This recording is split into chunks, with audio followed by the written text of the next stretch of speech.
पूरे छत्तीसगढ़ में आज 10वीं 12वीं के परिणाम घोषित हुए हैं।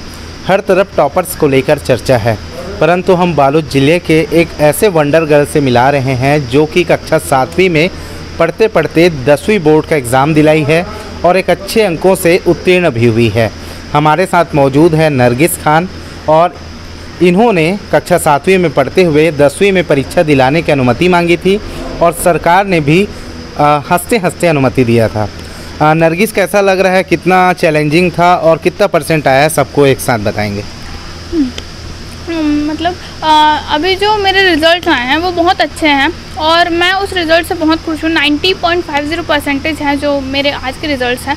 और मैंने जब स्टार्ट किया था, मींस जब सिक्स का पढ़ते पढ़ते जब मुझे ख्याल आया था कि 10th का एग्ज़ाम देना है, तो जो 10th का एग्ज़ाम देना था शुरू की थी जब मैंने, मतलब जब मुझे परमिशन मिला था IQ टेस्ट होने के बाद, तो जब मैंने पढ़ाई शुरू की थी 10th की, तो इतना गोल बनाया था कि 98% से ज़्यादा ही लाना है और टॉप 10 लिस्ट में आना ही है। सो दैट टाइम मेरे को ये ख्याल आया कि हाँ, मैं टाइम टेबल बनाऊँ, क्योंकि time table is a very important and light thing. तो मैंने टाइम टेबल बनाया अपनी पढ़ाई के लिए और डेली 6 to 7 आवर्स मैंने पढ़ाई की।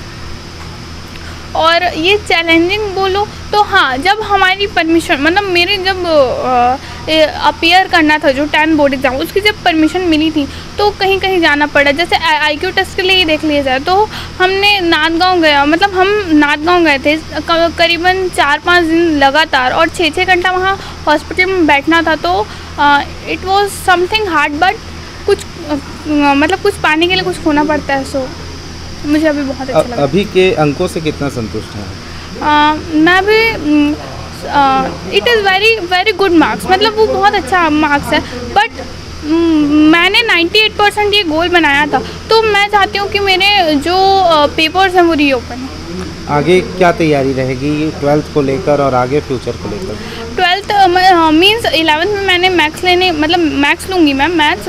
और 12th में भी मेरी इच्छा है कि मैं ज़्यादा से ज़्यादा मतलब मार्क्स लाऊँ और मेरिट लिस्ट में आऊँ। और उसके बाद जैसे कि शुरू से ही, मतलब बचपन से ही मेरा ये गोल था कि मैं यंगेस्ट UPSC टॉपर बनूँ, तो उसी की तैयारी होगी फिर। ये थे हमारे साथ नरगिस खान, जिन्होंने पूरे छत्तीसगढ़ में अपना एक अलग पहचान बनाया है और अपने मेहनत के परिणाम स्वरूप 10वीं बोर्ड के एग्ज़ाम में 90.5% लेकर उत्तीर्ण हुई हैं।